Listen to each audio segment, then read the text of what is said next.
também já vou começar a gravação aqui, só vou recapitular, assim, que pé que a gente tá aí, né? Novamente, né? Então ficaram essas duas tarefas aqui, a tarefa 4 e a 5, né? Como tarefas para vocês desenvolverem nas últimas 2 semanas aí, né? E aí hoje vai ser uma aula um pouco mais rápida aí, eu deixei só um tópico para hoje, porque na verdade até formalmente essa data de hoje ela nem faz parte ali, né, do calendário, assim, formal, né, do retorno da pós, mas de qualquer maneira eu preferi fazer essa aula hoje para a gente poder falar desse assunto. E mais uma tarefa aqui que vai ser uma continuação aí, basicamente, do que a gente falou anteriormente, né? É um pouco mais simples, um pouco mais rápida aí, né? Mas é meio que para fechar essa parte inicial aqui, e aí semana que vem a gente fazer essa defesa aí das tarefas, né? Como eu disse antes, depois eu vou mandar um e-mail aí instruindo todo mundo aí como que vai ser esse processo e datas e horários, enfim, né? É, eu já deixei os slides de hoje ali, né? Os códigos e a tarefa também, né? Então, isso aqui está atualizado no site. E o objetivo hoje é falar de algumas frentes aí que são um pouco mais práticas de implementação de métodos de machine learning, mas que são coisas que normalmente dão bastante confusão, assim, então eu vou tentar agrupar todas elas na aula de hoje aqui para a gente discutir esse assunto, tá? Então eu vou partir para ela aqui já, então é a aula 8, né? É, o título dela é meio que algum conjunto de boas práticas, vamos chamar assim, né? Para avaliação dos modelos, a sintonia de hiperparâmetros e outros detalhes aí que tem um cunho mais prático, tá? Vou projetar aqui os slides e aí, se ninguém tiver mais nenhuma dúvida, vou iniciar.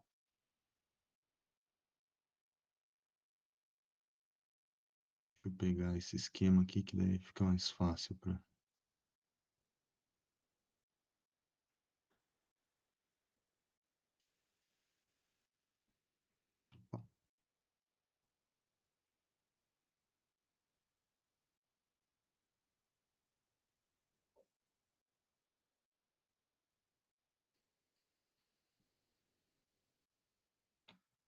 Então, beleza, gente. O objetivo hoje aqui, então vou formalizar ele um pouquinho melhor, né? Algumas das coisas que eu vou falar. É, a primeira delas, eu estou chamando aqui de obter uma estimativa não enviesada aqui. Isso aqui é bem entre aspas, tá? Porque, na verdade, a gente não consegue, do ponto de vista teórico, garantir esse unbiased aqui, né? Mas a gente vai tentar atingir isso aqui, ou tentar pelo menos amenizar isso, né? Tentando observar algumas características que indicam algum tipo de bias, né? Ou algum tipo de erro, eventualmente, que a gente pode ter na performance do nosso modelo.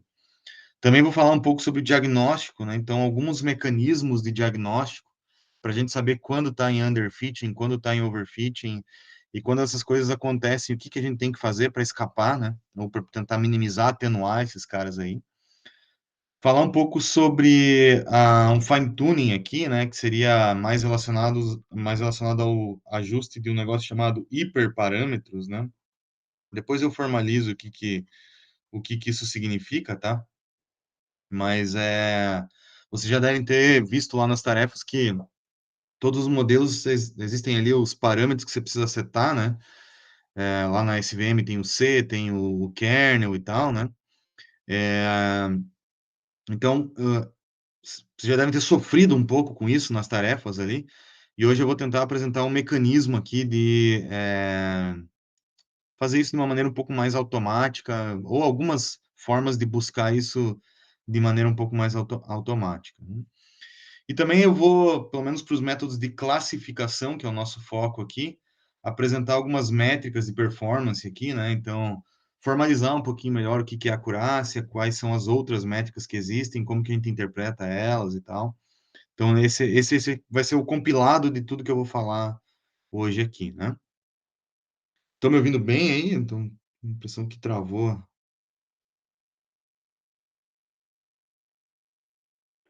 Estamos sim, professor. Beleza. Tudo certo.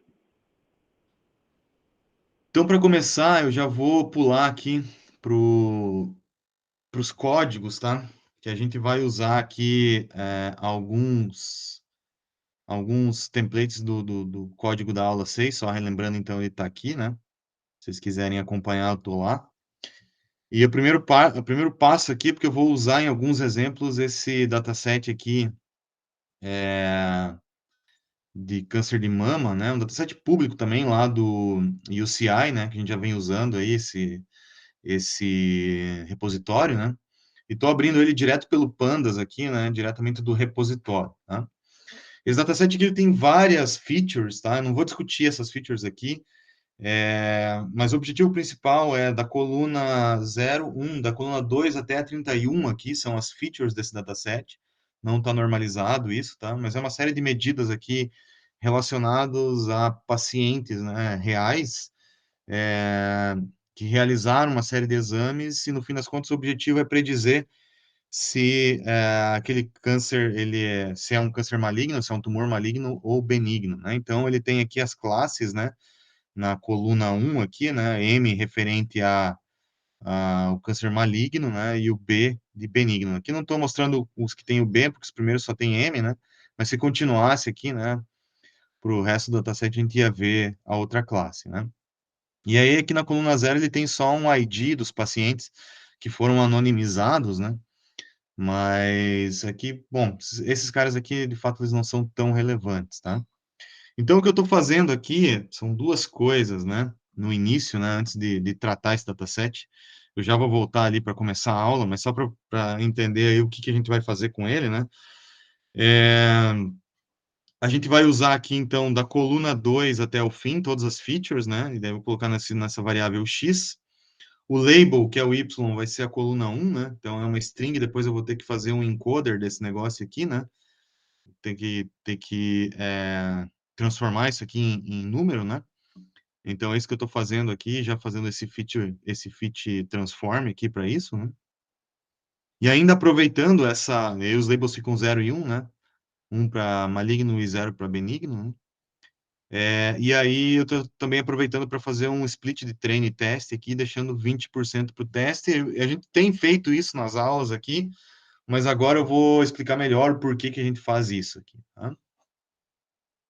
Bom, feito isso, então eu vou voltar aqui para a aula, e vou explicar uma outra coisa que também não é necessariamente ou diretamente relacionado à aula aqui, mas é uma ferramenta do Scikit-Learn que é bem útil aí para tentar automatizar ou acelerar alguns testes que eventualmente vocês venham a fazer, tá?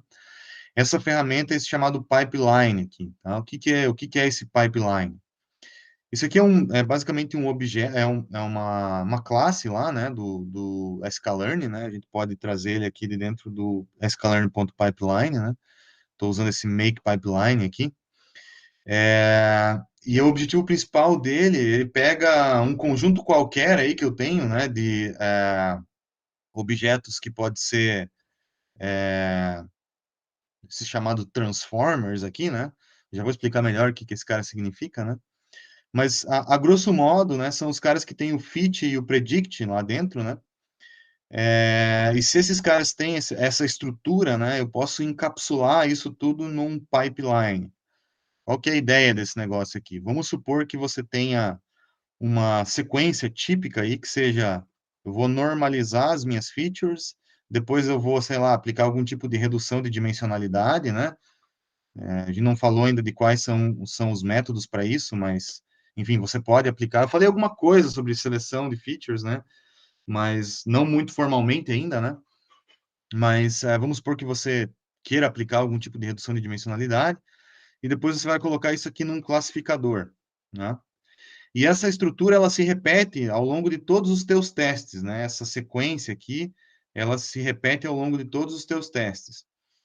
E o que acontece em termos de código, né, é que você tem que ficar repetindo toda essa estrutura toda vez que você queira usar, né? E aí, ao longo do código, eventualmente você pode usar uma parametrização aqui e outra parametrização aqui, e não necessariamente isso seja algo que você queira fazer, né? Você quer, por exemplo, que todos esses caras tenham os mesmos parâmetros ao longo de todo o código, né? Então, o que esse pipeline faz é você colocar isso num pipeline mesmo, numa sequência aqui, né? Por exemplo, normalização com standard scaling, redução de dimensionalidade com PCA, que eu ainda não falei sobre o que é, mas né, entenda como um mecanismo que reduz as dimensões das suas features, né? E um classificador. E aí, toda vez que você quer rodar isso aqui inteiro, né, do início ao fim, você, ao invés de repetir esse código toda vez, né, com as três coisas que você quer fazer, correndo o risco de eventualmente mudar alguma configuração ao longo do código, né, você encapsula isso dentro desse objeto aqui, né, esse pipe.underline LR, né? E aí você pode dar, por exemplo, um fit, né? Ou um predict nesse cara aqui, e aí ele executa todo esse negócio aqui numa sequência, né? Mais ou menos como está mostrado nessa figura aqui. Então, se for treinamento, né, e você tem scaling, redução de dimensionalidade, um classificador, né, do lado esquerdo aqui, que é o treinamento, ele faz um fit, um transform no dado, né, ou seja, faz o scaling aqui, calcula os parâmetros para fazer o scaling e já efetua a transformação. Calcula os parâmetros da redução de dimensionalidade, já faz a transformação, aplica o método de classificação, já faz o fit dele, né? Então, ele já, quando você dá um pipeline.fit, ele já executa tudo isso daqui dentro desse pipeline. E se for, por exemplo, um pipeline.predict, né? No início aqui ele vai dar um transform, né? Para ir convertendo tudo isso daqui, e no fim vai dar um predict para estimar o label da classe. Então, é como se a gente, de fato, estivesse encapsulando tudo que a gente quer, que é essa estrutura que está aqui, né? Dentro desse pipeline, e aí, ao invés de você ficar repetindo todo esse pacote de código aqui, você efetua todas as operações diretamente, né? Tanto fit quanto predict, direto nesse objeto pipe ali, né? Underline LR, que eu criei aqui, mas poderia ser qualquer outro objeto, né?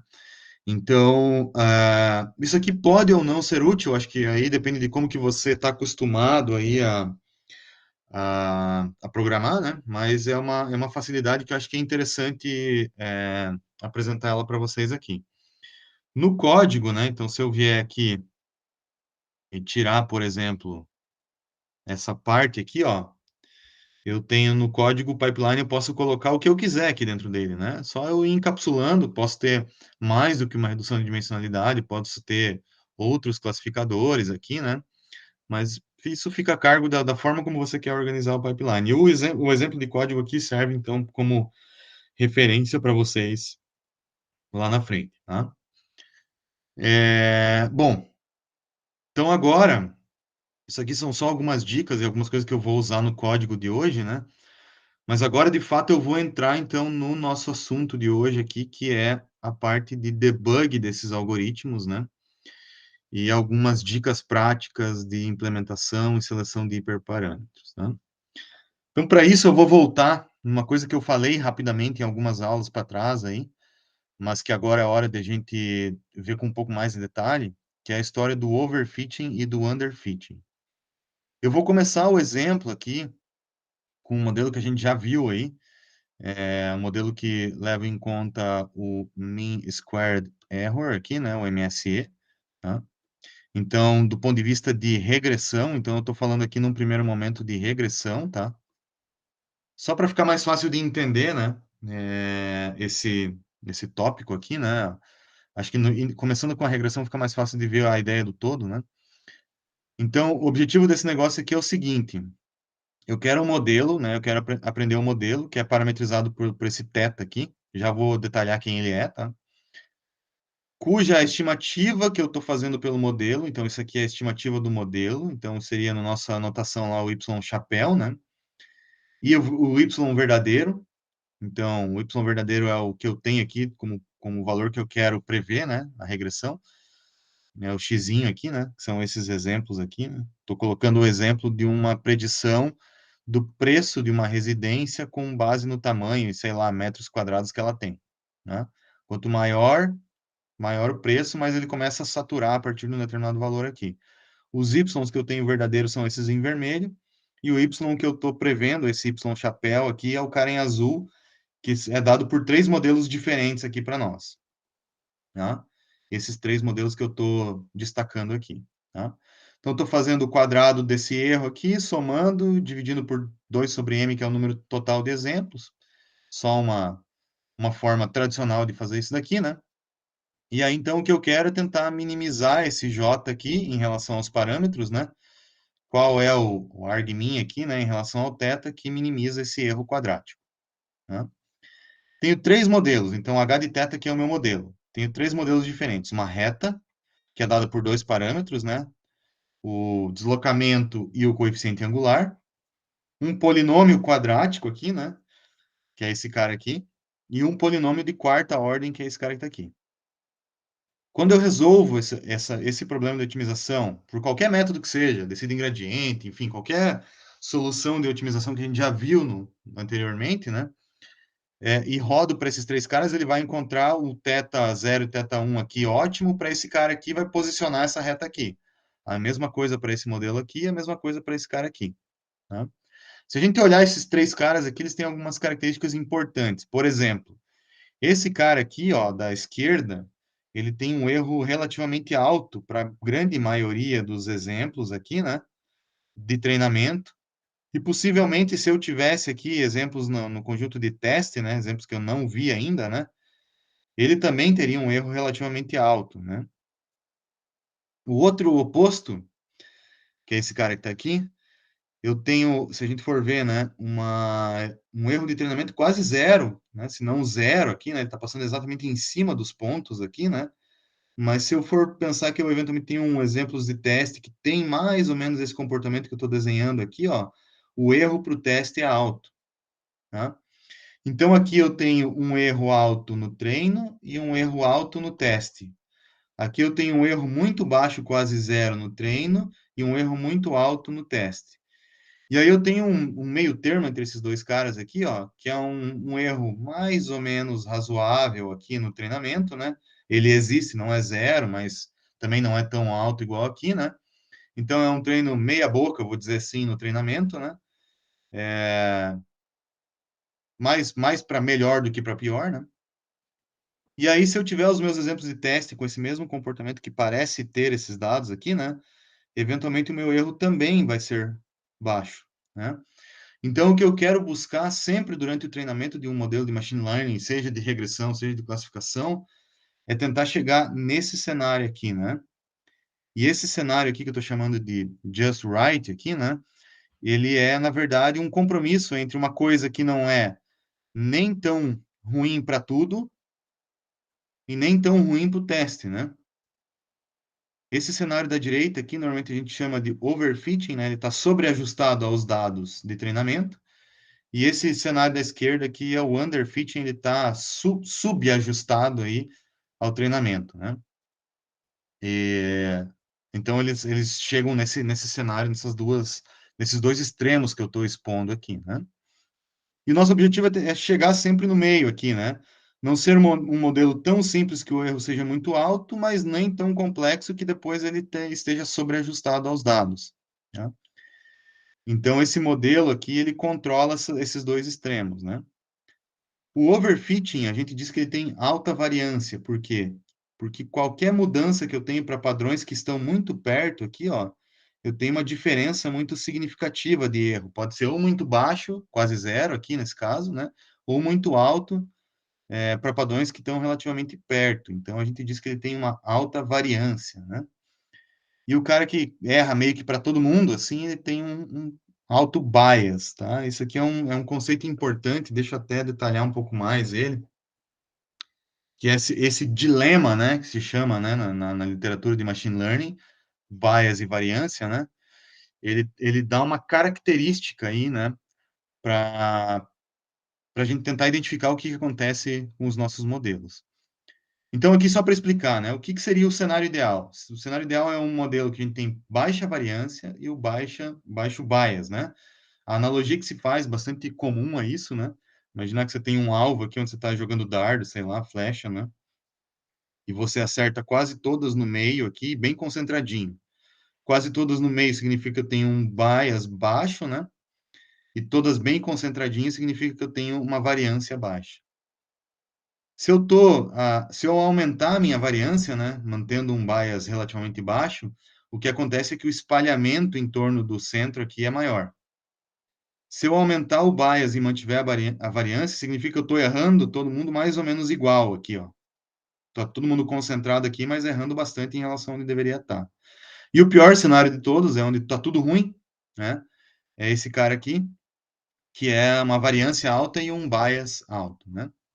Então, lembrando, esse cenário aqui de alta variância é o cenário de overfitting, né?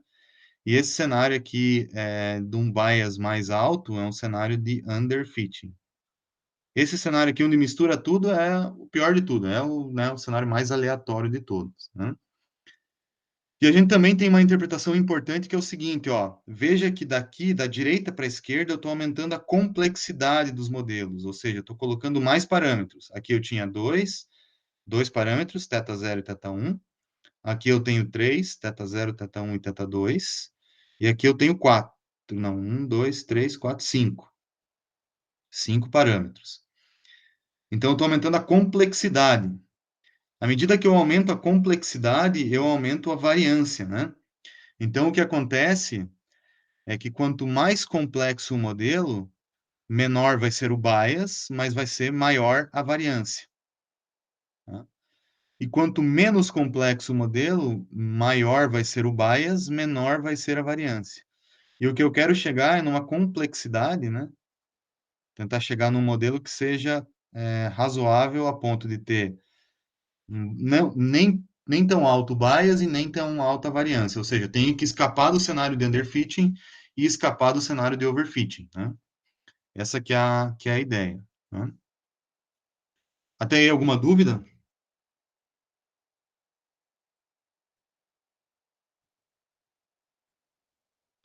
Estão conseguindo acompanhar aí o raciocínio?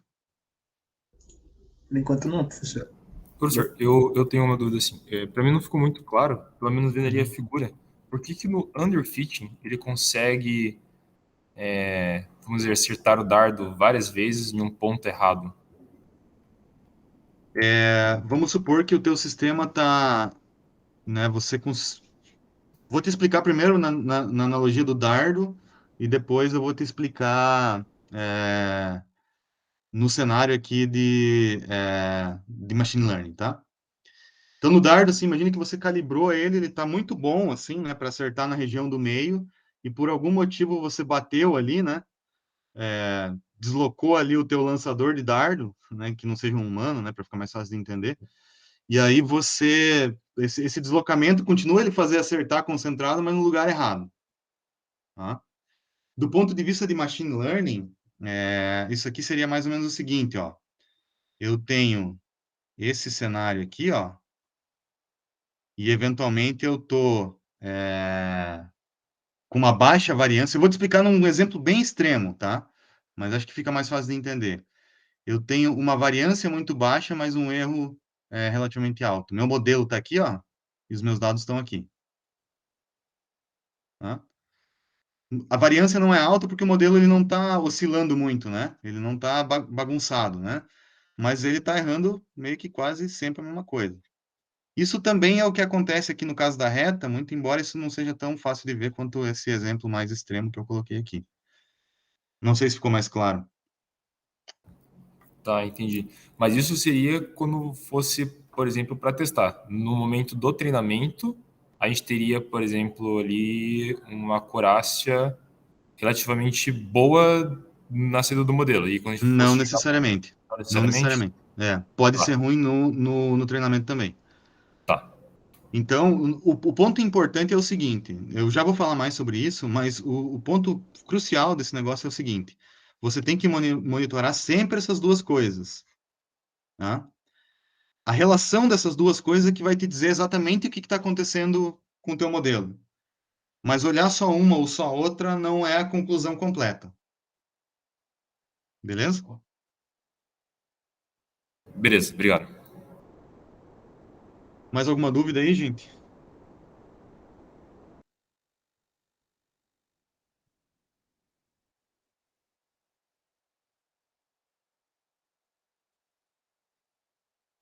Tá, então beleza. Então, vou só explicar aqui o que seria o overfitting para classificação, tá? E aí depois eu vou responder uma pergunta que é a seguinte: beleza, se a complexidade do modelo então é o que regula isso, como que eu faço para saber, ou o que que eu posso fazer, né, para jogar o meu modelo nesse ponto de operação? Como que eu regulo o extremo entre bias e variância?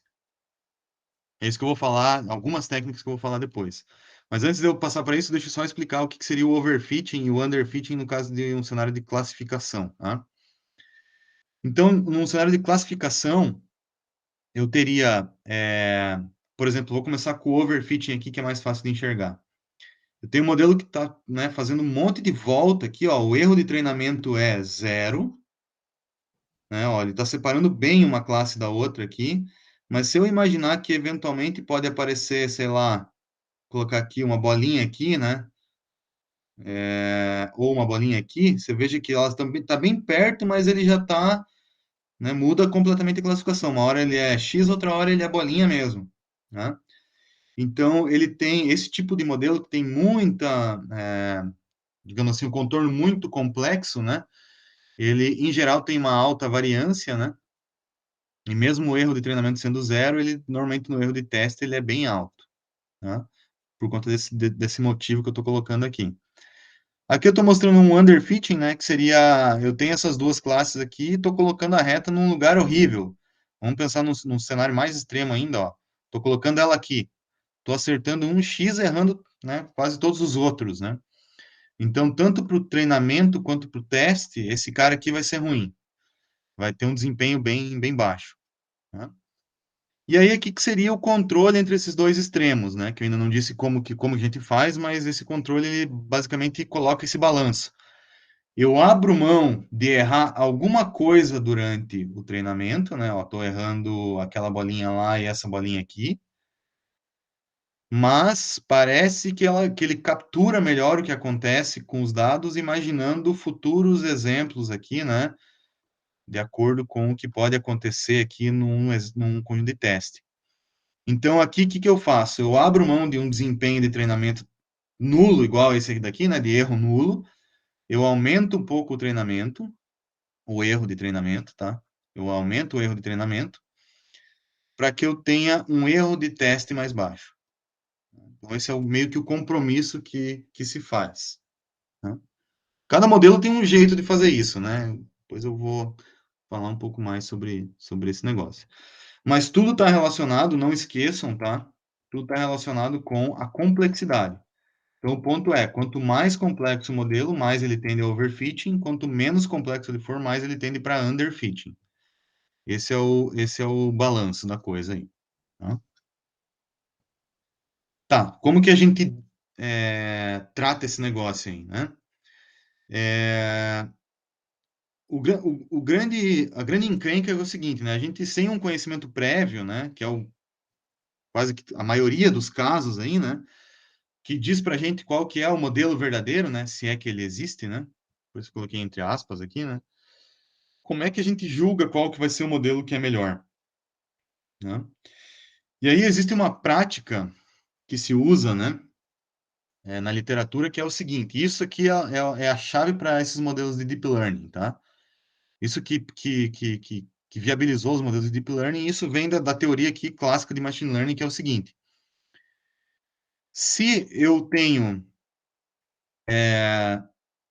um modelo muito complexo que leva a overfitting, então eu posso fazer o seguinte: eu posso tentar começar com um modelo complexo e vou penalizar ele, ou seja, eu vou falar o seguinte: se esses caras aqui de mais alta ordem tiverem um θ muito alto, significa que eles é quem estão levando o modelo para o overfitting.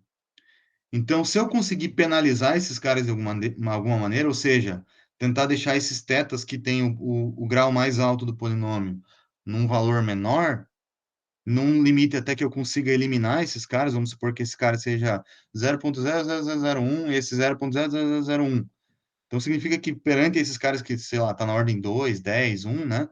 Eles são irrelevantes, eu poderia até tirar esses caras fora, né? Então, esse balanço, né, entre tentar começar com um modelo super complexo, mas penalizar as ordens mais altas, é o que se chama regularização, né? Então, o que que é regularizar o modelo? Regularizar o modelo significa você partir de um pressuposto, não é exatamente isso, mas eu vou ser mais raso nessa definição, porque eu acho que senão vai complicar demais. Você parte do pressuposto que você está com um modelo excessivamente complexo, mas que você também está disposto a penalizar essa complexidade. E ao penalizar essa complexidade,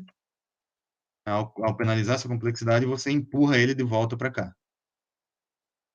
Tá? Então, é como se você estivesse colocando mais energia do que você precisaria para resolver aquele problema, mas ao mesmo tempo você está se precavendo, colocando uma regularização que penaliza a complexidade, para depois vir aqui e falar assim, bom, realmente esses caras aqui eu não precisava, eu posso arrancar eles fora.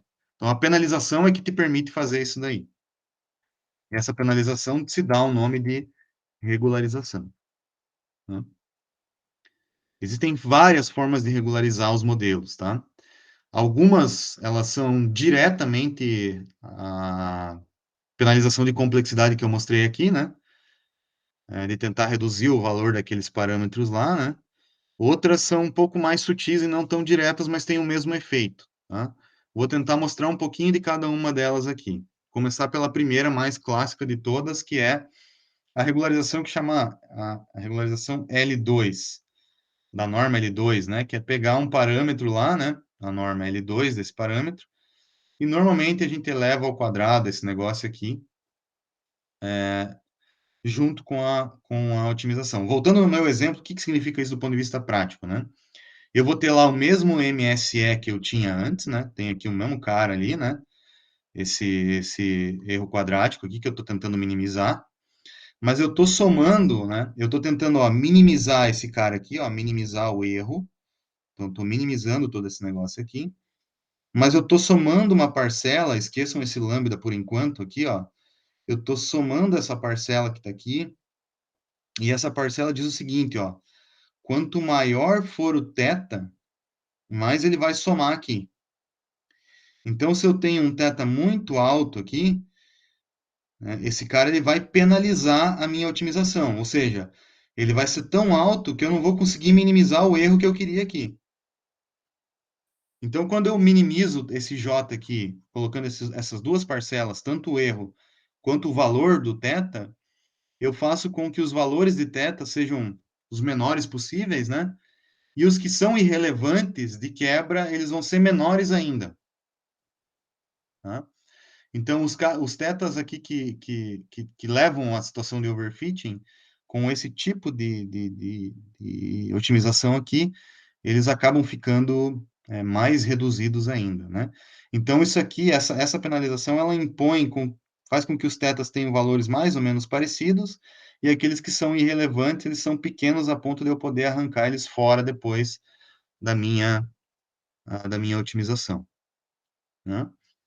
E aí esse lambda aqui, o que ele faz é basicamente fazer um balanço, né, entre o erro, né, que é uma quantidade, que é como se fosse fazer uma análise dimensional desse negócio, né?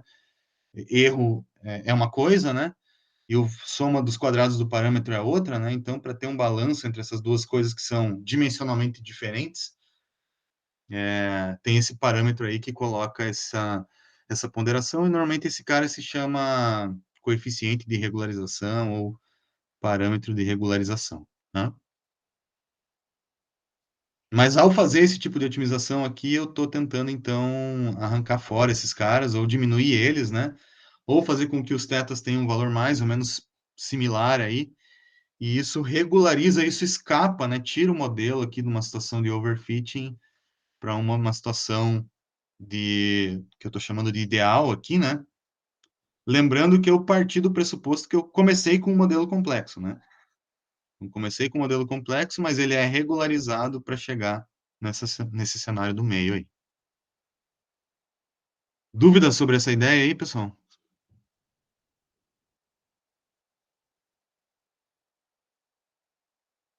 Não, deu para pegar bem. Beleza. Então, essa é uma forma. Essa regularização onde você soma os quadrados dos valores dos parâmetros, ela tem um nome na literatura que é regularização L2. Tá? Existem outras formas de regularizar e tal, vou falar sobre elas em alguns outros momentos aí, porque acho que aqui acho que não vai trazer tanto benefício. Meu objetivo agora aqui é tentar falar um pouquinho mais sobre isso de um ponto de vista mais prático aqui, né? Dos modelos que vocês já conhecem, tá? Então, para isso, só um detalhe, ó. Esse parâmetro lambda aqui, ó, de regularização, tem uma coisa interessante que depois vai fundamentar aí o nosso... algumas outras coisas que eu quero explicar ainda hoje, que é o seguinte. Esse parâmetro lambda, à medida que eu vou aumentando ele aqui, ó, vou aumentando ele, significa que eu estou dando mais ênfase a essa parcela do que a essa parcela que está aqui, tá? E o que que acontece quando eu né, me preocupo muito com esse cenário aqui? Quanto mais importância eu dou para o lambda, né? Significa que o modelo vai ficando cada vez mais regularizado, né? E, eventualmente, para o meu conjunto de treinamento, o meu erro vai diminuindo, tá? Então, eu consigo, à medida que eu aumento o lambda, ir diminuindo o erro de treinamento, tá? Mas aí existe um outro tipo de erro que eu quero falar depois mais sobre ele, que é um erro chamado erro do conjunto de validação, que é uma parte do conjunto de treinamento que eu tiro fora aqui, para justamente ir avaliando esse cenário, né? Que é como se fosse um reflexo do que acontece com o meu conjunto de teste, tá? Então, a partezinha do meu conjunto de treinamento que eu separo aqui para monitorar esse desempenho, né? Que é como se fosse do meu conjunto de teste, na verdade não é o conjunto de teste, já vou explicar mais sobre isso.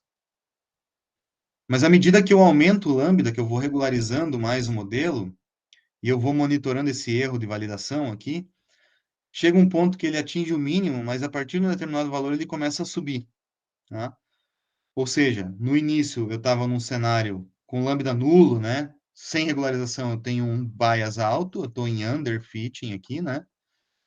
E à medida que eu vou aumentando o valor de lambda, né?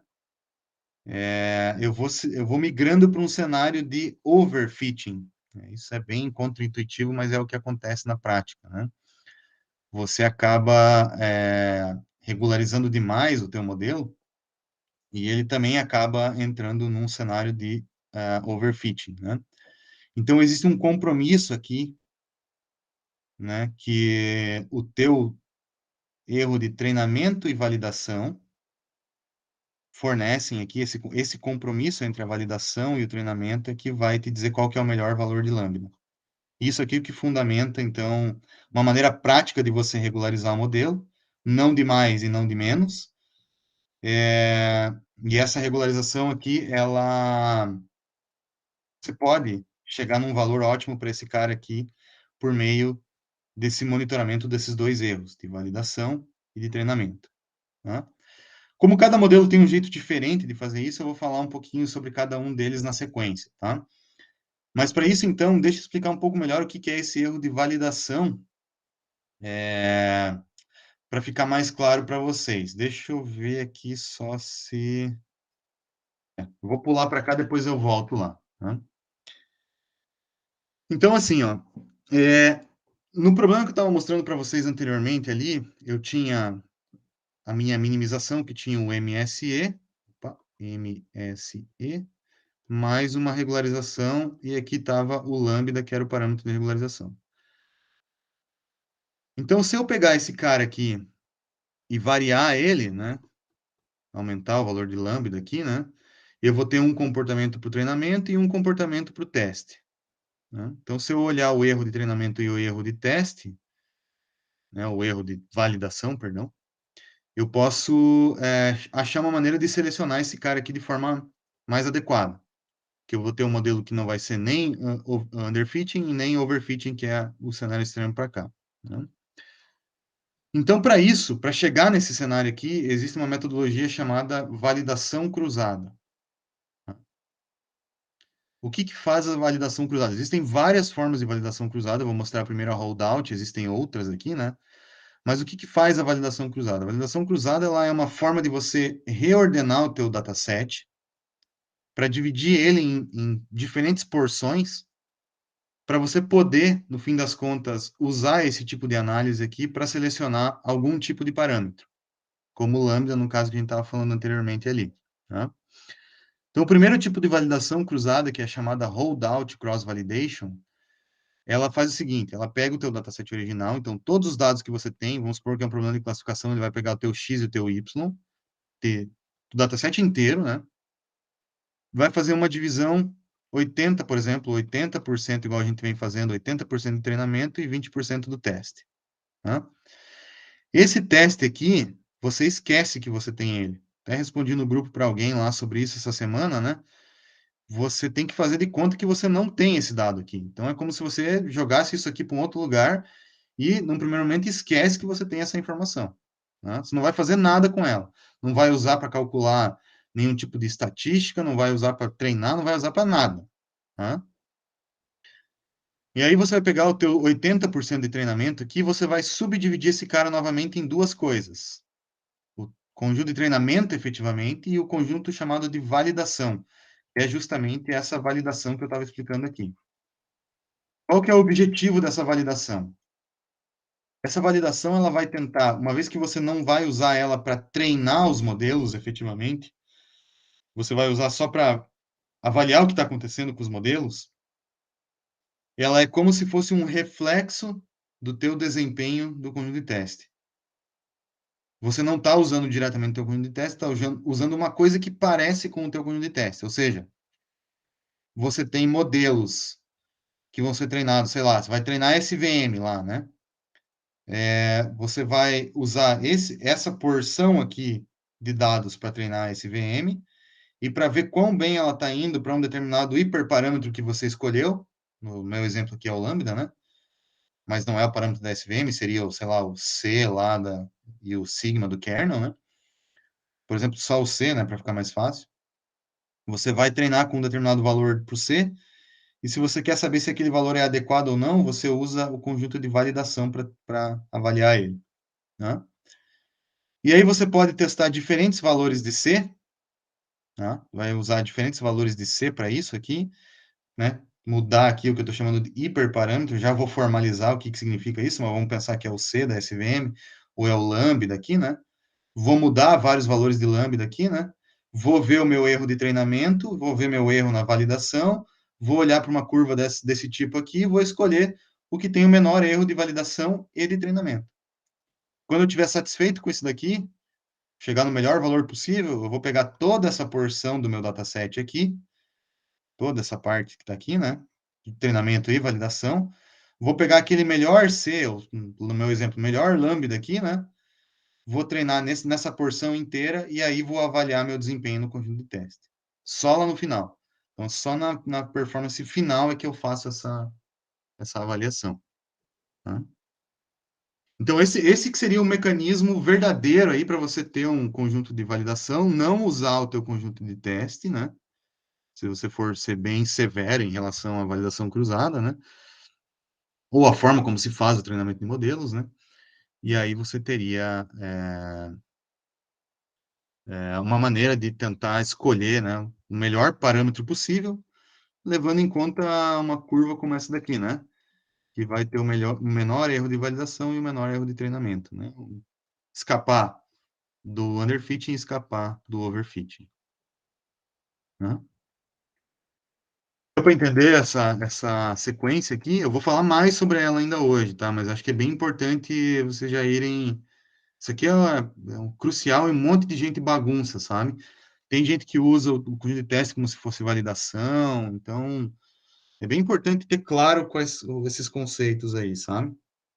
Dê uma olhada se vocês sacaram isso aí, senão a gente pode discutir um pouco mais. Vê se não tem dúvida aí.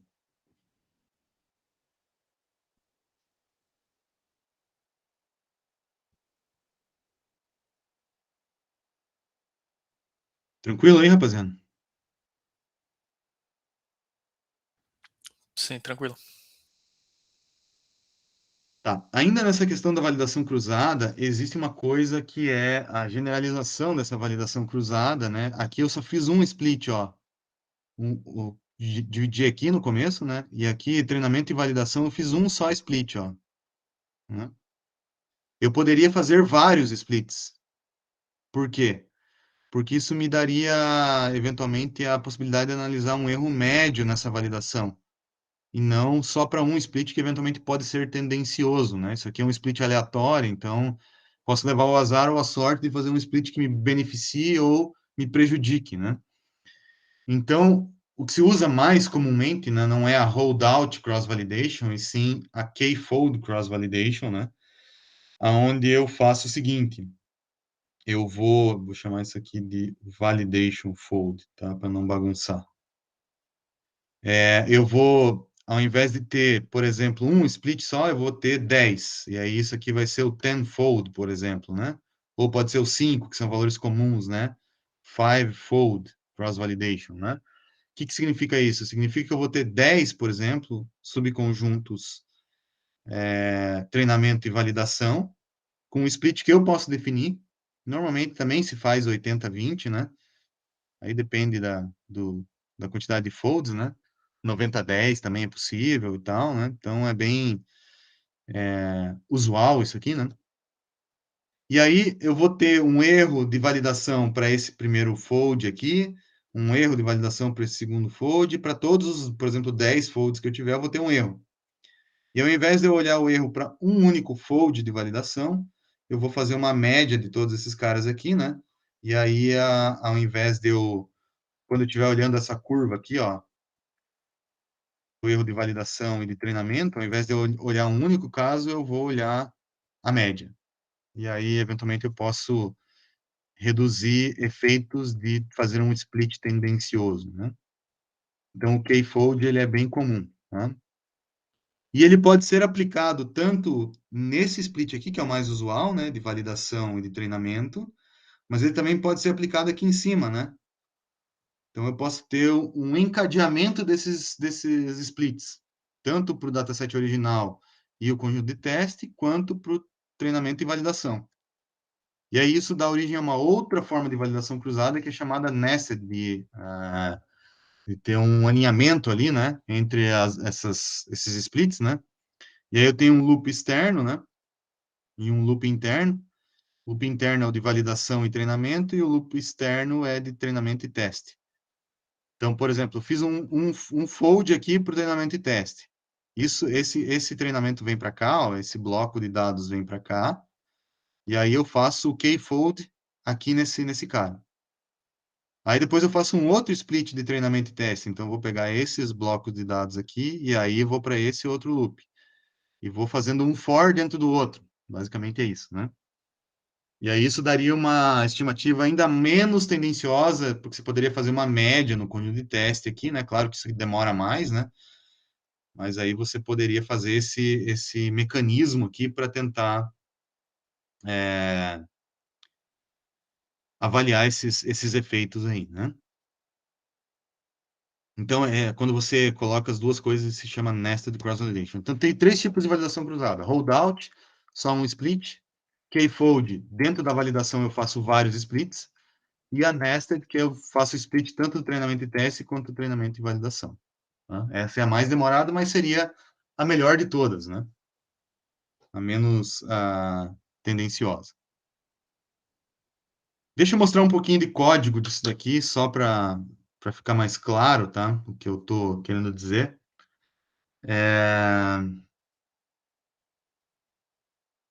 Isso aqui no sklearn tem pronto, tá? Então tem holdout, tem kfold, tem nested, né? A kfold ela está dentro desse método chamado stratified kfold, tá?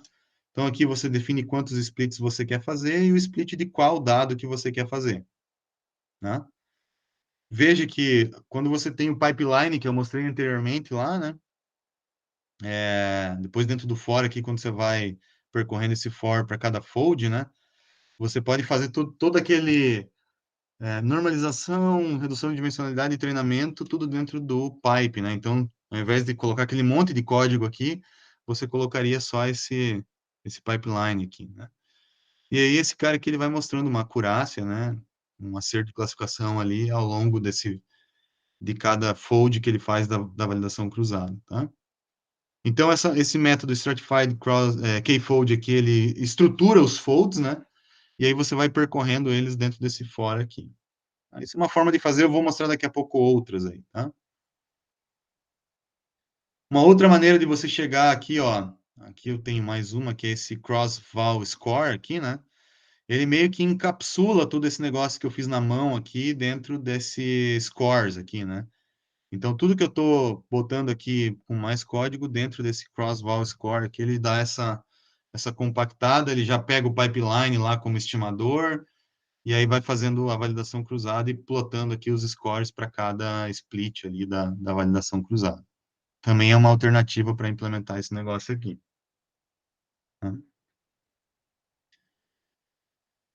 Bom, vou continuar aqui. Depois eu tenho ainda 3 coisas para falar da SVM, Random Forest lá que eu pulei, mas eu vou deixar para depois que acho que faz mais sentido, tá? Bom, eu mostrei uma forma aqui, né, que é olhar essa curva aqui, né, para ter uma referência de como ver, né, se está em high bias ou high variance aqui, né? Mas isso vale para aquele modelo, para o MSE lá, né, para o Lambda, que é aquele cenário específico, né? Como que eu posso ter uma maneira mais genérica de avaliar esse negócio aqui? Então, a forma mais genérica, ou uma das que tem se usado, né? Isso aqui não é tão científico, é mais empírico, né? Mas é o que tem se usado na literatura aí, essa chamada análise de curvas. Tá? Como que funciona essa metodologia? Essa aqui é bem certeira, tá? Se vocês quiserem usar ela sempre aí, como uma dica prática, aí, eu acho que é a mais certeira de todas. O que que ela faz? Primeira coisa que você vai fazer, você vai pegar o teu dataset e você vai dividir ele em vários splits aqui. Como que funcionam esses splits? Você tem, por exemplo, aqui 100% dos dados que você tem disponível, e essa curva você vai começar, sei lá, com só 20% dos dados. Depois 30, depois 40, 50, até chegar em 100%. Então, o que varia aqui ao longo do eixo X é o número de dados que você tem disponível para fazer o teu treinamento e avaliação do modelo. Tá? Então, isso para qualquer curva que eu estou mostrando aqui, ó, o que está variando, então, é o número de dados. Né? E aí você vai plotar, ao longo dessa variação aqui, a acurácia, por exemplo, de treinamento, a acurácia de validação, que pode ou não ser feita por meio da média da validação cruzada, aí você que escolhe, e tem sempre uma acurácia que você deseja chegar. Né? Por exemplo, eu não quero um resultado pior que 90%.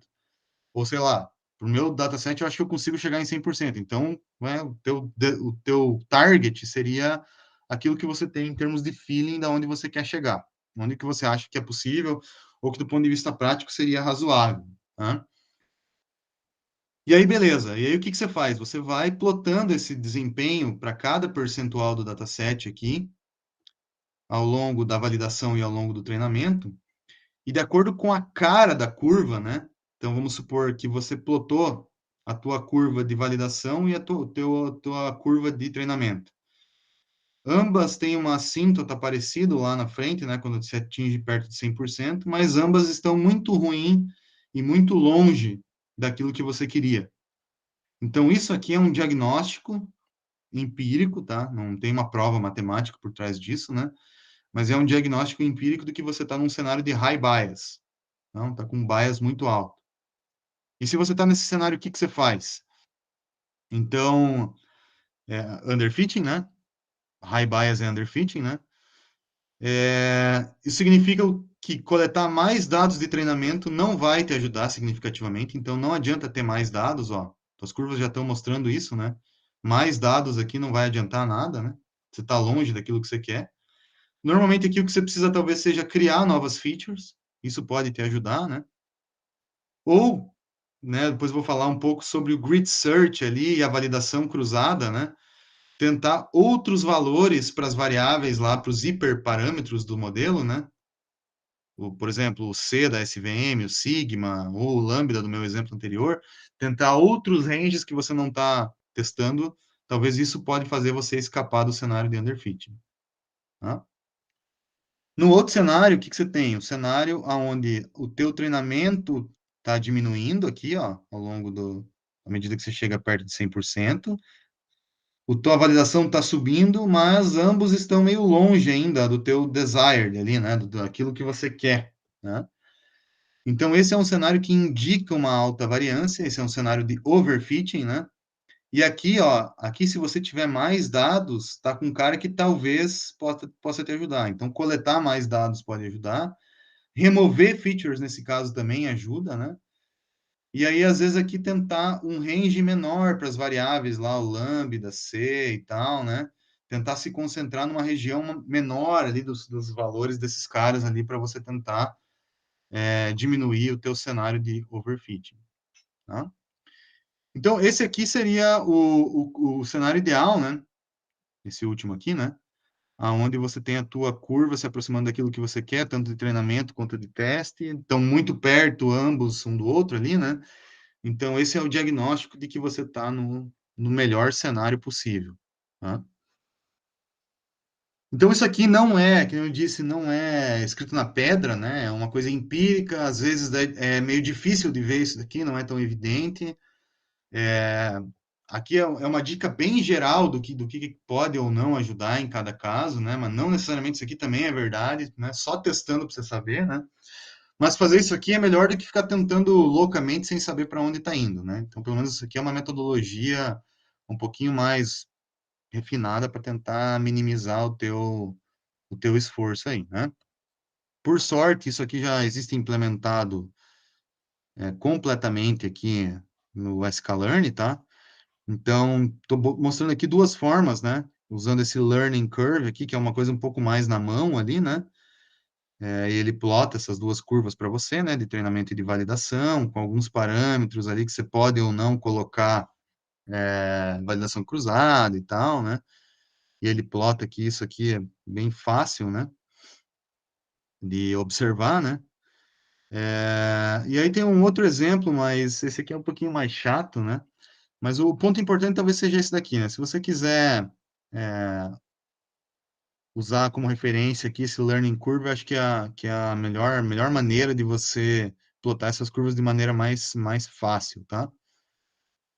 Esse outro exemplo que ele usa o validation curve também, enfim, são métodos parecidos aqui, mas né, variando um parâmetro aqui, observando o que acontece, mas o ponto importante é esse cara aqui, ó, o número de exemplos que você está variando do mínimo ao máximo aqui, né? E esse learning curve aqui é o método que implementa de fato essa análise de curvas que eu mostrei aqui, né? Esse outro aqui é um pouquinho mais, esse validation curve aqui é um pouquinho mais chato de enxergar, é uma outra forma, eu vou pular ele por enquanto aqui, tá? Pergunta sobre esse negócio aí, gente?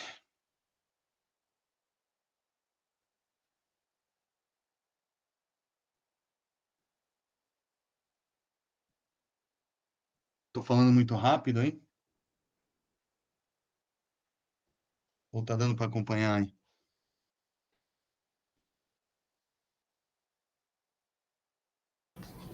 Eu tenho uma dúvida. Você pode ir no slide 17, por favor? 17. Aham. Isso. É dúvida bem curiosidade mesmo. Aham.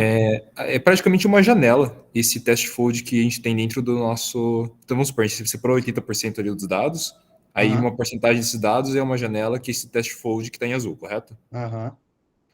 Esse valor, ele é realmente uma janela ou ele é simplesmente valores aleatórios que a biblioteca gera para gente? É aleatório. Isso aqui, essa representação, ela é só didática, né? Ah, ok. Mas, na verdade, o que você faz é como se você pegasse todos os dados que você tem, você embaralha tudo, né? Embaralha Aham. ele. E aí você pega, sei lá, 80%, os primeiros 80% vai ser treinamento, os outros 20% vai ser teste. Aí, o próximo fold, que é esse que está aqui embaixo, né? É como se você pegasse uma outra porção desse embaralhamento. Ah, Aí ok. você Não pega, é sei lá, uma janela fixa que você vai só deslocando ali nos dados. se tiver embaralhado, pode ser. Se não tiver, daí não. Tá. Beleza? O professor, e se eu estiver trabalhando com dados sequenciais, por exemplo, como que eu teria que fazer isso sequencial, sem embaralhar? Daí você não pode, né? Se a relação temporal ela importa, e você não quer perder essa correlação temporal, né? Aí você não pode. O teu embaralhamento ele tem que ser com blocos, né? Com blocos cuja a interdependência temporal seja importante, né? Então, vamos supor o seguinte, que você tem, sei lá, uma série temporal, né?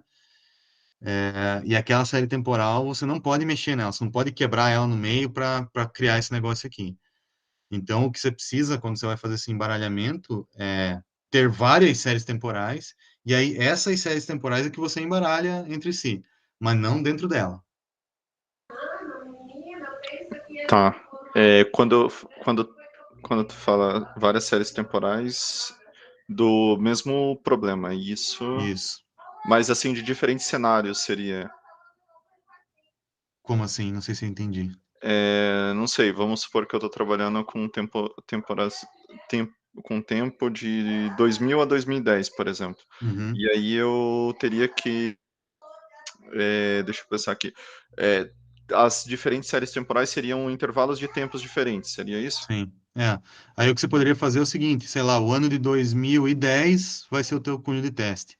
O ano de 2004 vai ser o teu cunho de teste, sei lá. Ou uma parte de 2010, uma parte de 2009, uma parte de 2008, sei lá.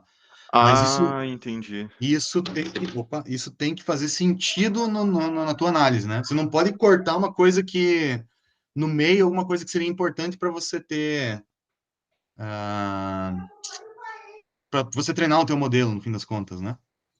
Entendi. Vamos supor assim, eu quero deixar o ano de 2010 como o meu conjunto de teste. Tá, mas será que ele reflete o todo do que está acontecendo? Não, não reflete. Então eu vou pegar só o mês de janeiro de cada ano para ser meu conjunto de teste. Mas eu posso cortar o mês de janeiro de cada ano para conjunto de teste?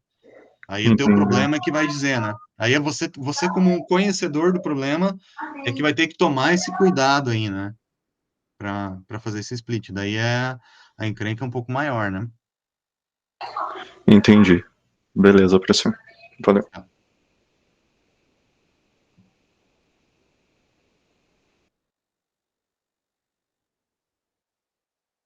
Mais perguntas aí, rapaziada?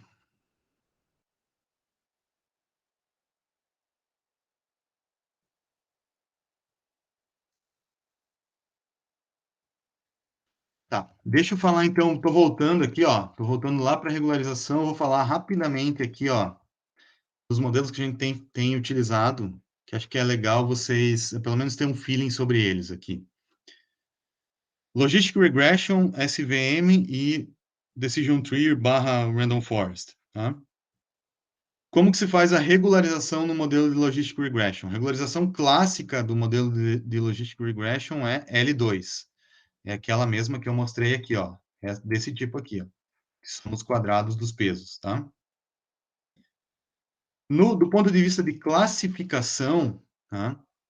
Lembrem que o que a Logistic Regression faz é modelar uma função logística, né? Se eu estou num dado unidimensional aqui, ó, o que tende para zero pertence a uma classe, o que tende para um pertence a outra, né? Em termos de probabilidade aqui, né? Um indicativo de que o modelo está indo para overfitting é quando essa transição do zero para um aqui, ó, é bem abrupta. Então, quase todos têm um valor muito perto de zero aqui, de repente ele dá um salto e quase todos têm um valor muito perto de um. Então, essa transição abrupta é como se você estivesse apertando a sigmoide lá, né, para ela quase virar uma coisa como se fosse um degrau, né?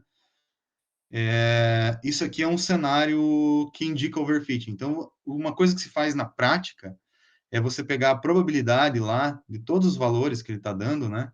E dar uma olhada no vetor de probabilidades e ver se ele não está dando um salto, né? Tentar fazer um plot desse tipo aqui, assim, né? Ver se ele não está dando um salto de um valor para outro. Esse salto muito abrupto aqui, né? Ele não é muito bom. O bom é você ter uma coisa com cara de sigmoide, ou seja, vai variando até chegar no outro valor lá, né? Até nem desenhei muito bem aqui, mas enfim, seria mais perto desse verde aqui, por exemplo. Tá? Dica prática para Logistic Regression é essa. Para SVM, acho que eu já falei um pouco, mas vou recapitular, né? Quando o parâmetro C é muito grande, você praticamente não tolera erros de treinamento. Então, o valor da margem da SVM, o valor da margem fica bem pequenininho. Tá? Então, em geral, o tamanho da margem é uma forma de você depurar ali, né, se você não está nesse cenário aqui. Isso aqui pode te levar a um caso de overfitting também. Tá? O valor pequeno para o C vai dar uma margem mais alta e, em geral, ele faz você escapar do cenário de overfitting. Mas aí, de novo, a seleção ótima disso aqui depende de fazer procedimento de validação cruzado e grid search, que eu já vou falar sobre eles. Outra coisa, o sigma lá do kernel, né? Quanto maior for o sigma, então aqui, ó, eu tenho um sigma 5 aqui, ó. Aqui ele vale 5 e aqui ele vale 0,25, né? Quanto maior o sigma, mais suave é a transição da SVM entre classes. Quanto menor, mais ele fica localizado. Então, quanto menor o sigma, mais você tende a overfitting, né? Então, normalmente não se usa um sigma tão pequenininho justamente para você escapar desse solução super especializada, né? Quase que um exemplo é envolto aqui por uma superfície da SVM, né? O que gera uma situação de overfitting. Por quê? Qualquer outro exemplo que está aqui, ó, né? Muito perto desse cara aqui, ou ele é ou ele é verde ou ele é vermelho, né? Então ele fica muito localizado. Soluções muito localizadas são soluções de overfitting, né? Tá muito pense sempre que o overfitting é uma coisa muito oscilatória em torno das classes, né? Qualquer coisinha já muda o resultado de classificação, mesmo para exemplos que estão muito perto, né? Então, na SVM, mais ou menos isso aqui é uma forma de você enxergar o que está acontecendo. E para a Decision Tree, consequentemente Random Forest, né? A Decision Tree, quanto mais profunda for a árvore, mais especializada ela fica. Ou seja, nos nós folhas aqui, você vai ter majoritariamente exemplos de uma classe. Quanto maior a poda que você faz na árvore, ou seja, quanto mais curto o percurso, você vai ter um espalhamento melhor de classes aqui, né? E isso aqui ajuda a reduzir o overfitting. Então tem um negócio chamado prune, né? Que você faz nas árvores aqui para tentar cortar elas aqui de uma certa maneira, né? E aí chegar nesse cenário aqui que foge do overfitting. E na Random Forest, que você faz lá, lembra que o Random Forest são vários modelos que individualmente são ruins, mas que a soma é boa, né? É sempre aumentar o número de árvores, né? Aumentar o número de árvores também ajuda a suavizar a decisão e deixar ela menos no limite do overfitting, tá? Veja, essas dicas aqui são dicas adicionais que não excluem a análise de curva que eu mostrei aqui, né? Essa é a geral. Mas essas dicas que eu dei específicas aqui são para coisas mais pontuais ali, que às vezes pode ajudar do ponto de vista mais prático, né? Os modelos que a gente tem visto e usado mais aqui não, né? Eu vou então para um próximo tópico aqui, que é falar, né? Estou falando do C lá, né? Estou falando do Sigma, da SVM, falei do Lambda, falei da validação cruzada, né? Cross-validation lá, mas eu ainda não disse assim como que eu faço do ponto de vista prático para escolher qual é o melhor C, qual é o melhor sigma, qual é o melhor lambda, né? Ainda não falei tão do ponto de vista prático, né? Então, para isso, né, vou falar rapidamente aqui de algumas maneiras que a gente faz para escolher esses caras aqui de maneira mais rápida, mais prática e mais objetiva. O primeiro deles aqui é o chamado grid search, tá? Então, para eu falar do grid search é legal eu definir uma coisa, tá? Existe uma diferença em machine learning em termos de nomenclatura com relação ao que se chama parâmetros e o que se chama hiperparâmetros. Tá? Então, o que é parâmetro? Parâmetro é aquilo que o modelo aprende por meio do processo de treinamento. Então, os pesos lá, né, que você aprende para um modelo, os splits lá da árvore de decisão lá, né, que é os que você vai aprendendo lá, tudo isso aqui é parâmetro. Isso aqui é parâmetro, é aprendido pelo modelo, né? Aquilo que você seta como usuário, tipo C, sigma, lambda e tal, que você define, né? Isso aqui se chama hiperparâmetro, tá? Então, esses caras aqui, que a gente está buscando uma forma de selecionar, são os hiperparâmetros, tá? Esse é o nome que se dá para esses carinhas aí que a gente vai tentar escolher de uma maneira mais automatizada. Como é uma coisa definida por usuário, e o usuário tem que definir um valor, o que eu vou mostrar aqui para vocês é uma forma prática de definir esses valores ou buscar esses valores de maneira mais rápida, né? Ou o que a gente chama aqui, né? Vou fazer o tuning aí desses parâmetros, tá? O primeiro método, então, é o grid search, tá? Qual que é a ideia do grid search? O grid search é bem simples. A gente vai fazer o seguinte, deixa eu pular aqui que fica mais fácil de explicar. Vou pegar, por exemplo, o holdout cross-validation, tá? Para ficar mais rápido aqui. Vou fazer um holdout cross-validation, tá? E aí eu vou fazer uma lista, por exemplo, eu quero setar o valor do C lá da SVM. Então, eu vou falar que o C eu vou testar 0.01, 0.1, 1, 10 e 100. Esses são os valores que eu quero testar para ele. Então, eu vou pegar esse primeiro cara aqui e vou treinar o modelo com conjunto de treinamento aqui de baixo, com esse valor. Vou pegar esse conjunto de validação e vou avaliar. Sei lá, deu 90% de acurácia. Aí vou repetir esse mesmo processo, para o mesmo conjunto de treinamento, para a mesma validação, para cada valor diferente de C. Aí esse aqui vai dar 91, esse aqui vai dar 97, esse 80, e esse aqui deu 72. Então, eu testei vários aqui, numa escala qualquer, que eu defini arbitrariamente, e o que deu o menor erro de validação foi esse cara aqui, C igual a 1. Beleza, então eu vou dizer que o C vale 1, volto aqui para o meu treinamento inteiro, treino novamente com o C igual a 1 e testo no meu conjunto de teste. Pode ser o holdout cross-validation, pode ser o k-fold cross-validation, o procedimento é exatamente o mesmo. Tá?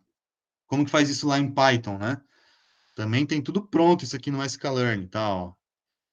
Tem aqui o randomized search CV aqui, né? Opa, não. Aqui eu vou pegar direto aqui um pouco mais elegante, né? Cadê? Não, acho que é esse cara mesmo aqui que é o melhorzinho. Não, eu vou mostrar só o Grid Search CV, que eu acho que é o mais tradicional. Então, peguei um pipeline aqui da SVM, vou variar o valor do C, vou variar o valor do kernel, ó, tudo dentro de um range que é dado por esse range que está aqui, ó. Tanto o C quanto o kernel vão variar dentro desse range. Então, vou fazer uma busca dentro do que está nesse parâmetro grid aqui, ó, definido por esse range. E aí, eu vou usar esse método chamado Grid Search CV, que faz o grid search já com a cross-validation no k-fold cross-validation aqui, né? Ou seja, não é o holdout, né? Seria o holdout se eu definisse isso aqui como 1, mas está usando 10, né? 2, na verdade, perdão. Então, estou fazendo o k-fold aqui com 10, e aí ele já vai me dar o grid search, ele vai, no fim das contas, vai me dizer o seguinte, ó, de tudo que eu busquei aqui, de todas as combinações contra todas as combinações, que são vários parâmetros que eu estou buscando ao mesmo tempo, né? Ele vai dizer, ó, a melhor acurácia que eu tive foi de 98%, com o C igual a tanto, gama igual a tanto, e o kernel RBF. Ele testou linear e RBF aqui, tá? Então, acho que esse Grid Search CV aqui é o mais legal, assim, mais completo de todas essas opções que tem aí no sklearn, tá? Além do Grid Search, existem outras formas de fazer esse negócio aqui, que é o chamado Random Search, né? Qual que é a vantagem do Random Search, né? Quando eu estou no Grid Search, eu tenho, por exemplo, dois parâmetros aqui, né? O 1 e o 2. Eu separo meio que linearmente ou numa escala logarítmica aqui, né? Para fazer essa busca, né? Nesse espaço, né? Essa busca, eventualmente, ela pode estar perdendo uma região aqui, ó, que é uma região boa aqui, ó, que esse parâmetro ele tem um erro menor, ó. Então, o que que se faz, né? Às vezes você faz um grid search, por exemplo, faz um primeiro grid search mais amplo, depois você vê qual que é a região melhor, por exemplo, a região melhor é essa daqui, aí eu vou refinar essa aqui em um outro range mais refinado, né? Pode fazer isso em escalas diferentes, né? Ou você faz uma chamada random search, você espalha meio aleatoriamente, né, no primeiro momento, e aí vê a região mais promissora, e a região mais promissora você faz um grid search. Isso aí também é uma estratégia útil, né? Tanto o grid search, né, que eu acabei de mostrar no OpenCV, no a sklearn, né? Quanto o random search, está tudo implementado lá no sklearn. Eu não vou mostrar o random search aqui, mas está no exemplo do código lá também, tá? Aqui eu estou mostrando também, assim, às vezes tem algum parâmetro que ele não varia, não importa muito, né? O erro dele é meio que igual para qualquer valor que ele tem, né? Então, às vezes, esse é um cara que você pode descartar e se concentrar só em outro parâmetro também. Às vezes, o random search ou grid search, eles são interessantes nesse aspecto também, para você já descartar, fixar um valor e buscar os outros, né? Então, é importante ficar atento também nessas buscas, né? O último método, que é um pouco mais complicado, mas eu preciso falar sobre ele, para pelo menos vocês terem uma ideia do que ele é o chamado Bayesian Optimization, tá? Isso tem a ver com a abordagem bayesiana lá, tal, que eu falei rapidamente para vocês, mas eu vou tentar ser um pouco mais breve aqui, porque senão essa explicação teórica aqui é realmente muito encrencar, tá? O Bayesian Optimization, ele combina uma coisa que é bem comum aqui, que eu acabei de explicar para vocês de uma maneira um pouco mais breve, né? Mas que é bem comum em métodos de busca, que é a dualidade exploitation e exploration, né? Qual que é a diferença entre essas duas coisas, né? O exploration, ele faz uma busca mais ampla, né? Então, o que significa isso? Eu não sei qual que é a região de hiperparâmetros que é a melhor, então eu vou começar testando o mais amplo possível que eu puder, né? Testando mais amplo, eu defini uma região que é melhor. Definindo essa região que é melhor, eu vou fazer uma busca mais localizada. Essa busca mais localizada é chamada exploitation, tá? Então, o exploitation é uma busca local e o exploration é uma busca mais ampla, tá? Isso se usa muito, inclusive, em, por exemplo, otimização, né? Vamos supor que eu queira encontrar o máximo dessa função aqui, né? Se eu estiver fazendo uma busca localizada aqui, certamente eu vou estar meio perdido. Se eu fizer uma busca localizada aqui também. Se eu fizer uma busca global, eventualmente também eu não vou saber muito aonde me concentrar melhor, né? Então, se eu misturar essas duas coisas, né? Buscar, né, que a minha solução global me leve mais perto do máximo e a minha solução local aqui consiga percorrer até chegar no máximo dessa função, que ela tem a habilidade de chegar ali, eu consigo garantir que a minha otimização vai ser mais bem sucedida. Então, essa dualidade ela é bem comum, né? E esse método de otimização bayesiana para procura de hiperparâmetros, ela mistura essas duas coisas para fazer essa busca, né? O que ela usa? Primeira coisa, ela usa um negócio chamado Gaussian Processes, tá?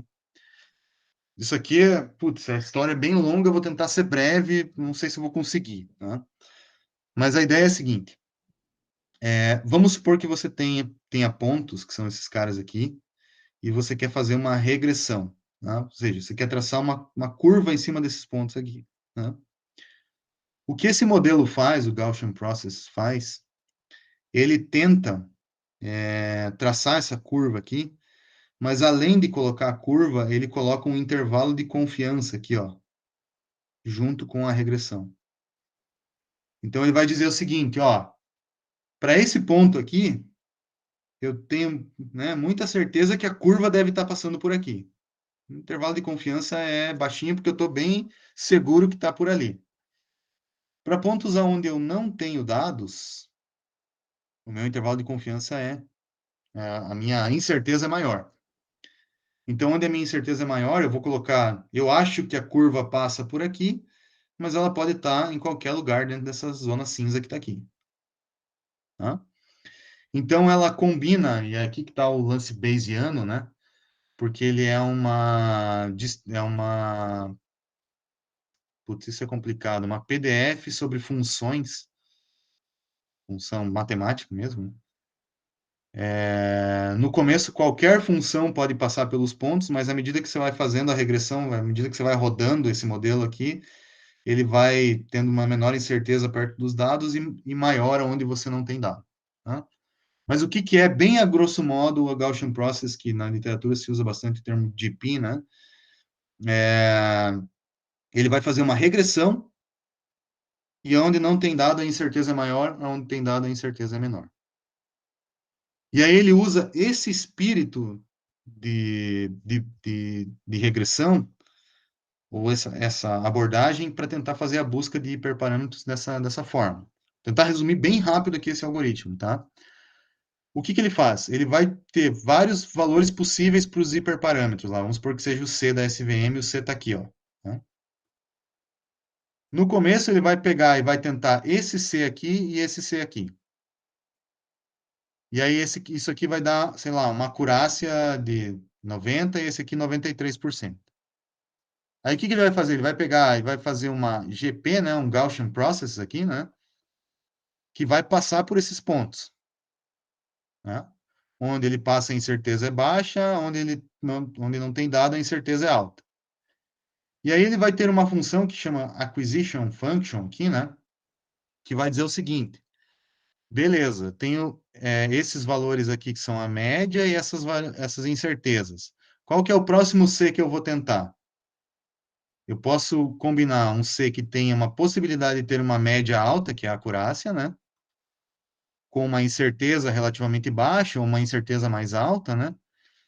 Mas que vai me dizer assim, ó, talvez seja melhor eu tentar esse ponto aqui, ó, que tem uma média alta e uma incerteza relativamente baixa, para eu ver se naquele ponto lá eu melhoro a minha acurácia ou não. Então, beleza, eu vou pegar esse C aqui, ó. Esse C aqui que é o máximo dessa acquisition function. Não estou detalhando muito como que ela é, porque isso aqui é encrenca grande, tá? Mas ele vai dizer assim, ó, o próximo C mais provável é esse C aqui, que tem uma média alta ali, né? Que reflete a acurácia, e uma incerteza mais ou menos, sei lá, não tão grande, também não tão pequena. Essa combinação dessas coisas, duas coisas aqui, que é o tal do exploration vezes o exploitation, ó, né? Então, essas duas coisas aqui que refletem essa busca, que estão encapsuladas por meio dessa acquisition function aqui, que eu não estou detalhando. Né? Mas esse cara vai te dizer, então, que o melhor C para tentar é esse C que está aqui. Beleza, então esse C da SVM vai ser o que eu vou testar agora. Testei, putz, ele deu uma acurácia meio baixa, pior que os outros lá. Mas beleza, tudo bem, pelo menos eu tenho mais um ponto para fazer mais, para atualizar a minha regressão. Então agora eu vou fazer minha regressão com esses 3 pontos aqui, ó. Faço a regressão do GP de novo lá, né? E daí tem pontos onde eu tenho incerteza, e agora minha acquisition function está falando o seguinte, ó, aqui talvez seja o C mais adequado para você testar aqui combinando exploration e exploitation. Beleza, vai dar esse cara aqui, opa, deu uma acurácia melhor. E assim ele vai repetindo esse processo, né? Fazendo uma busca mais aleatória, digamos assim, né? Em termos dos parâmetros, né? Combinando essas duas coisas aqui, gerando uma combinação talvez mais rápida e um resultado mais preciso, tá? Isso aqui é válido assim quando você tem poucos hiperparâmetros, tipo 2, 3, 4, dependendo da situação, até uns 5 hiperparâmetros aqui, o Bayesian Optimization é bem adequado, né? Mais que isso, ele começa a ficar bem lento, né? Aí existem algumas outras estratégias aí para tentar acelerar esse negócio, mas, enfim, eu não vou detalhar muito aqui, tá? Não estou falando, né, mas a acquisition function, ela usa um negócio chamado probability of inclusion, né? Ah, que é o que, no fim das contas, reflete aí o exploration e exploitation, né? Mas isso aqui, gente, eu vou pular porque esse assunto aqui é muito, uma história muito longa para contar aí o que eu já meio que falei para vocês. Se alguém tiver interesse em entender isso aqui, é bastante relacionado à parte de teoria de jogos aí, né?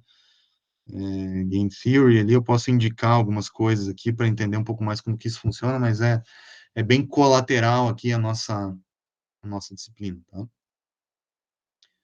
Não estou mostrando, mas tem lá no sklearn também o Bayesian Optimization, vocês podem, no mesmo esquema dar um Google lá nessa função aí do sklearn, você vai achar, bem tranquilo, tá? Também não vou falar mais sobre isso. Deixa eu fechar aqui essa aula de hoje falando um pouquinho sobre métricas, né, que é o nosso último tópico.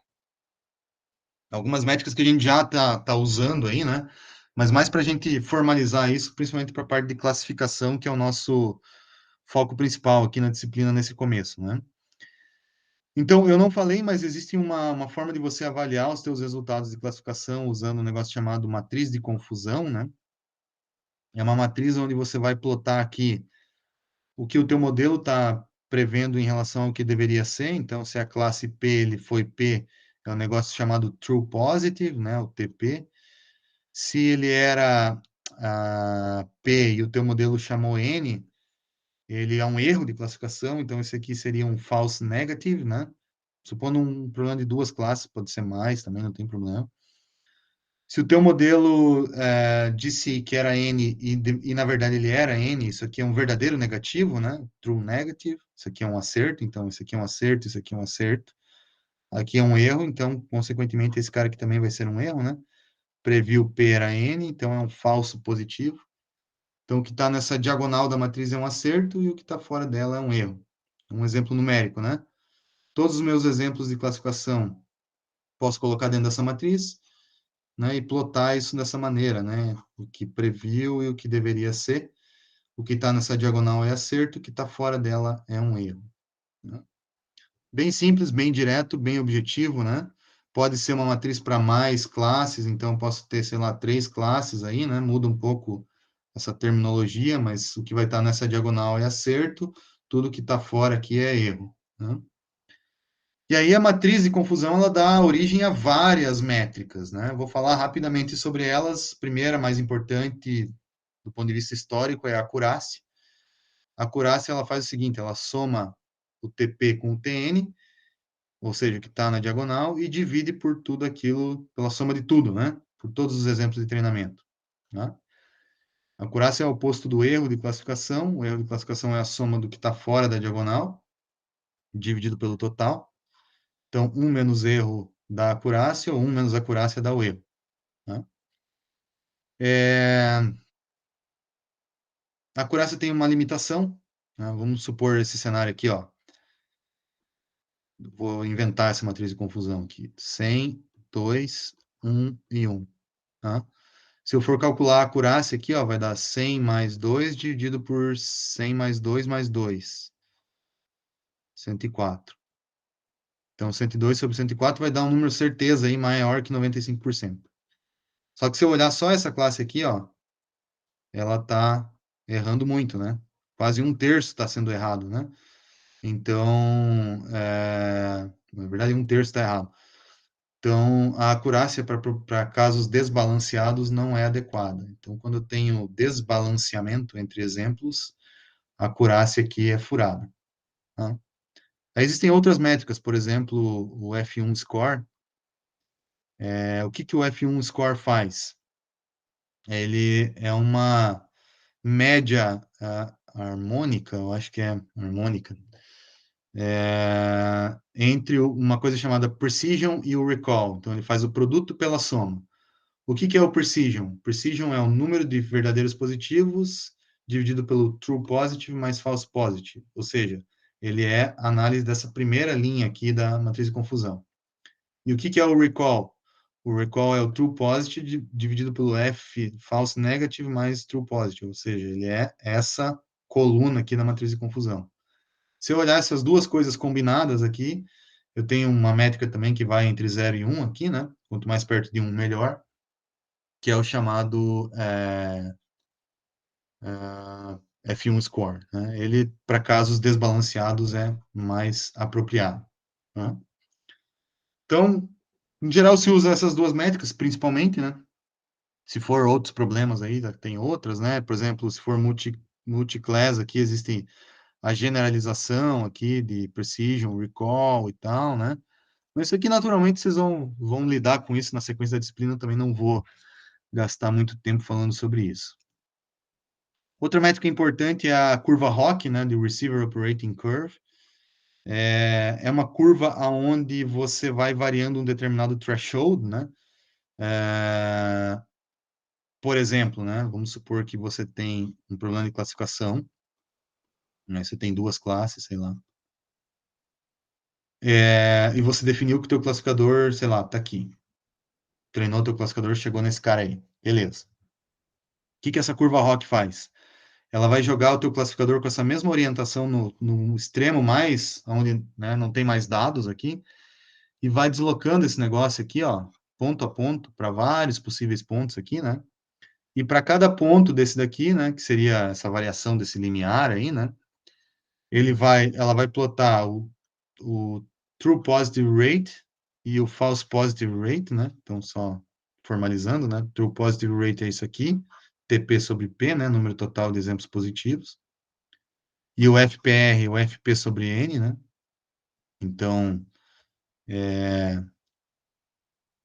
número total de falsos positivos dividido pelo N aqui, no número total, né? FP mais TN. Que é a linha de baixo aqui, né? Então, tá olhando a linha de cima e a linha de baixo dessa coluna, dessa matriz de confusão. E aí, para cada um desses caras, ela vai plotando pontos aqui nessa curva, né? E esses pontos indicam algumas coisas. Por exemplo, se em algum ponto dessa curva ele bater lá naquele canto lá, né, que seria esse limiar do meio aqui, ó, significa que você atingiu classificação perfeita, ou seja, teve 100% de TPR e 0 de FPR. Acertou tudo da classe 1 e tudo da classe 2. É isso que o FPR indica, né, quando ele é nulo. E aí, qualquer outro ponto aqui, né, a gente pode interpretar da seguinte forma: quanto mais perto lá do extremo, né, melhor. Então, o C é melhor que o A é melhor que o B, né, e o B é melhor que o C. Então, para cá é sempre pior e para lá é sempre melhor. E qualquer ponto que está aqui, ó, nessa linha, a gente diz que é o random guess, ou seja, é um chute, né, tão bom quanto chutar 50% se as classes forem equilibradas, tá? Uma forma de você resumir a curva ROC é calcular a área abaixo da curva ROC, né? Então, você vai plotando aqui cada limiar, né? E daí vai juntar uma curva ROC, né? Que é a curva inteira, e calcula essa área, ou seja, essa parte em azul que eu estou desenhando aqui, né? Se o teu acerto for 100%, você vai estar aqui. Então, a área desse aqui vai ser a área de um quadrado, 1 por 1, que dá uma AUC igual a 1. Né? Então, esse aqui é um exemplo de uma classificação bem sucedida. Né? Qualquer valor menor, né, vai fazer com que você tenha uma área diferente de 1. Né? Aqui eu tenho um exemplo, ó, com duas classes, num caso unidimensional, classe vermelha e classe azul. Estou variando o threshold aqui, ó. Então, mudando o threshold, eu mudo o ponto de operação da curva ROC aqui, né? Vou mudando o ponto de operação da curva ROC à medida que eu mudo esse threshold. Quanto mais afastadas as classes, ó, mais a curva tende ao quadrado lá da classificação perfeita. No outro extremo, pior e tal, né? Ou até o random guess, né? E aí, com isso a gente consegue ver aí o que acontece para diferentes tipos, né, de classificação aí. Deixar esse GIF rodar algumas vezes aí para ver se vocês pegam o feeling dele, né? Mudar o threshold, muda o ponto da curva, né? É assim que você levanta a curva ROC, né?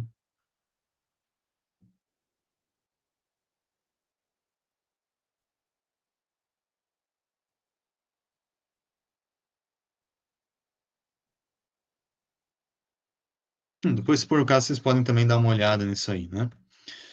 Bom, em termos de código, tá? Deixa eu, para a gente fechar aqui, só falar rapidamente, ó. Deixei aqui no fim dos códigos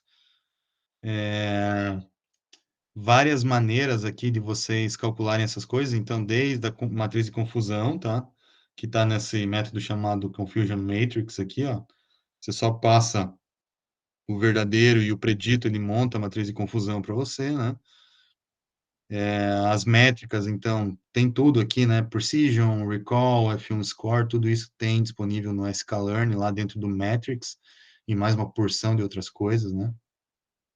Então, isso aqui vocês podem usar como referência, né? Até a curva ROC aqui também, a área abaixo da curva ROC, tudo isso está disponível, ele plota aqui, né? Pode fazer até com cross-validation, enfim. Depois isso aqui vocês podem dar uma olhada, tá? E aí, para fechar mesmo, então, a tarefa dessa semana, o que, que vocês vão fazer? Vocês vão voltar para as tarefas 4 e 5, pegar só o melhor classificador que você teve para cada caso, né? Rodar aquela análise de curvas ali, para ver se você está em alguma situação de overfitting ou underfitting. Depois, usando validação cruzada e um grid search ou random search, ou se você quiser testar o Bayesian search ali, né? tentar selecionar os melhores hiperparâmetros do melhor classificador que você obteve ali, né? E aí tentar gerar algumas métricas, tipo F1 score, principalmente, acurácia, a curva ROC, a área abaixo da curva ROC, matriz de confusão. Isso tudo são coisas simples, são pedaços de código ali que estão relativamente simples, mas eu acho que é legal para vocês fecharem aí essa parte de organização das tarefas 4 e 5 com uma escolha um pouco mais apropriada e olhando métricas um pouco mais apropriadas aí para os classificadores que vocês determinaram anteriormente. Tá? Bom, gente, o que eu queria falar era isso. Eu já vou interromper a nossa gravação aqui, mas fico à disposição para as dúvidas.